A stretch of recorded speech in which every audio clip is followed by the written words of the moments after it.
Навошта былы кіраўнік Федэрацыі баскетбола паехаў у паўночную Карэю. Фанаты Дынама стаяць у чэргах і бяруць крэдыты, каб паглядзець на гульню каманды. І сколькі грошаў зарабіў малады беларус на турніры па шахматах, дзе ў фінале гуляў з Магнусам Карлсенам. Гэта YouTube-канал Часнок, мяне зовут Ярослав Пісаренко, вітанкі ўсім. Ну што, рушым наперад. Прыйшоў час пачакаць. Заўзятары хакейнага Дынама ўсталі ў магутныя чэргі, каб падоўжыць свае абанементы. Уявіце сабе, ўжо з 8 раніцы людзі займалі чаргу. Пры гэтым такія ахвяры былі нібыта зусім не абавязковыя. У тэлеграм-канале Дынама пачалі трубіць. Тыпу, чувакі, вы ж онлайн можете ўсё зрабіць, камон. Ну а калі вам вельмі хочацца офлайн все оформіць, прыходзьце ў любы іншы дзень да 1 верасня. Але ж хочацца пастаяць, пастрадаць, вымучыць гэты абанемент, працу там прапусціць, дачку ў школу не адвесці, але ў чарзе пастаяць.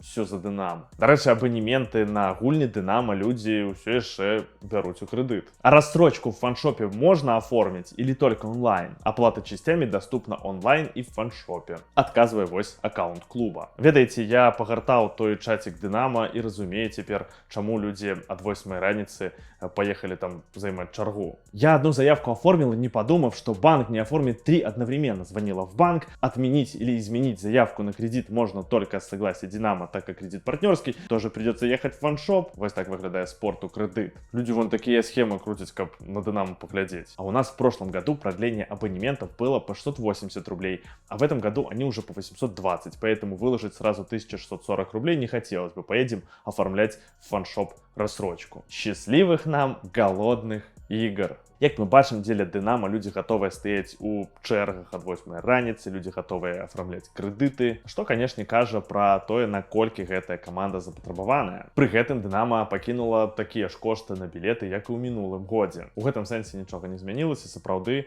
маркетинг клуба умее працаваць з заўзятарамі. Праўда, пакуль не зразумела, якім будзе Дынама ў выкананні новага галоўнага трэнера Сергея Брыліна. На Кубку Мінска зубры занялі ганаровае 3е месца. Пішуць пра такі фестывальны хакей у выкананні каманды. Ну, паглядзім, як яно будзе далей. Пры гэтым вось яшчэ навіна. Расійскі журналіст Алексей Шаўчэнка не атрымаў акрэдытацыю КХЛ. Чаму я аб гэтым кажу? Менавіта гэты чалавек даваў самыя цікавыя інсайды па Дынама. Ён жа часта і крытыкаваў кіраўніцтва клуба. Ну, вось неяк так атрымліваецца. Дынама агулам вельмі закрытая структура. Нешта мы можам даведавацца толькі праз там расійскіх журналістаў-інсайдераў, якіх таксама, бачыце, пакрысе выключаюць. Арына Сабаленка зараз выступае на турніры ў Цынцынаці. Першая ракетка прайшла ўжо ў 1/8. Увогуле, калі коротка казаць, зараз ёсць пэўны спад у яе гульні і бліжэйшыя турніры стануць вырашальнымі, ці захавае Сабаленка першы радок сусветнага рэйтынгу. Калі не Цынцынаці, то US Open будзе вельмі сур'ёзным выпрабаваннем. Пры гэтым зараз зноў шмат кажуць пра іншы бок Сабаленкі, не спартовы. Яна з'явілася на вокладцы Time, там з'яўляецца вельмі, можа быць, самыя ўплывовыя людзі. І тут пытанне стала, а на што ўвогуле ўплывае Сабаленка?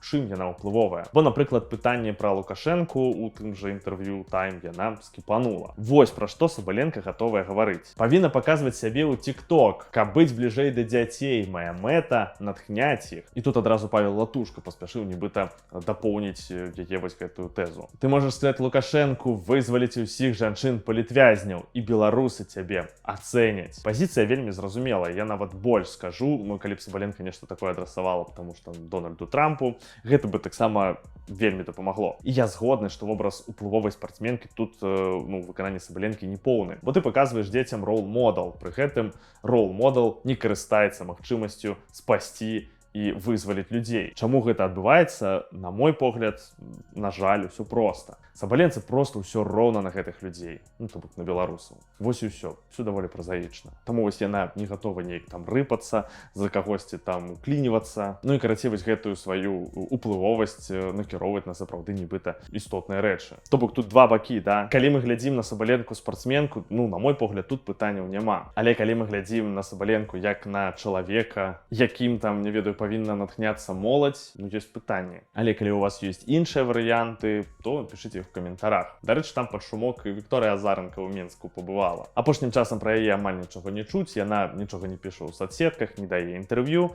і не ўдзельнічае ў турнірах. Ужо ў верасні яна можа знікнуць з рэйтынгу WTA, бо ў яе згараць апошнія рэйтынгавыя ачкі. Дык вось, прыехала Азаранка ў Мінск і нібыта не проста так. Фота з ёй апублікаваў менеджер мінскага жылога комплексу «Паўночны бераг» і паведаміў пра інтарэс Вікторыі да гэтага праекта. Што там за інтарэс, не паведамляецца, можа якая інтэграцыя, можа інвестыцыя, а можа Азаранка вось пад пенсію вырашыць памяняць суетныя штаты на спакойны і сыты Мінск.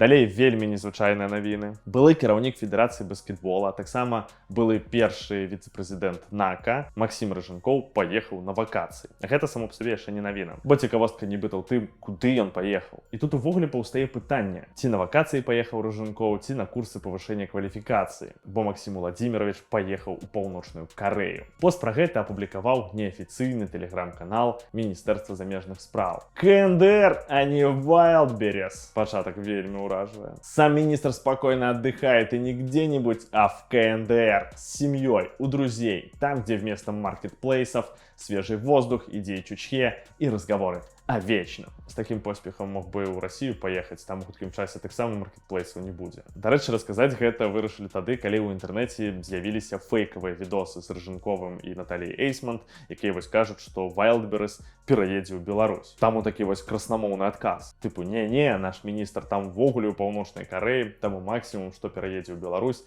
так гэта тое самае чучхе. Ну і яшчэ Максім Рыжанкоў зрабіў там вельмі крутую фотачку, не магу яе тут не паказаць.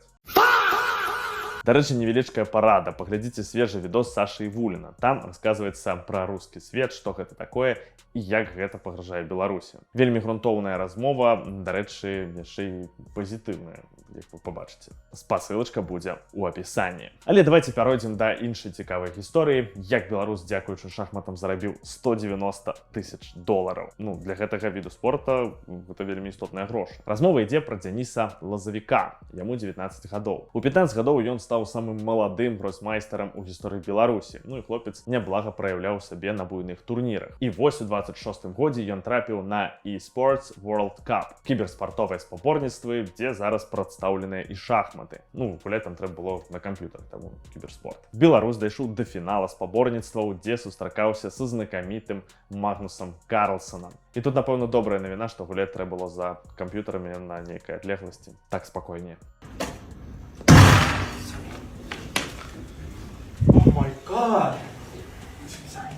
У фінале спаборніцтва Лазавік прайграў, тым не менш змог зарабіць $190 000. Зноў-такі вельмі салідны, нават шалёныя грошы. Дарэчы, першы трэнер гэтага хлопца, Юрый Муйвіт, кажа аб тым, што патэнцыял у Лазавіка вельмі круты. В сеансах одновременной игры я поначалу давал Денису большую фору. Играл без ферзя, потом форы становилось все меньше, а через 2 года он играл со мной на равных, особенно в быстрые шахматы. Очень сильный прогресс у него был на фоне остальной группы. Он не тушуется ни перед кем, садился и обыгрывал очень сильных гроссмейстеров. Ну, давайте далее новины. У нас там чарговы беларус будет выступать за Варшаўскую легію. Гэта я про Эриха Мікановича. Гэты хлопец гароднец находится ў сістэме клуба з 23-го года. Гэтым летом ён паехаў на збор з камандай, добра сябе праявіў і атрымаў кантракт. Больш за тое, хлопец ужо паспеў дэбютаваць за легію ў польскім чэмпіянаце. Дарэчы, вось заяўлены Міканович ужо як паляк. Хаця лічыўся адным з найлепшых гульцоў свайго пакалення ў Беларусі і правёў 14 матчаў за зборнай Беларусі ў 17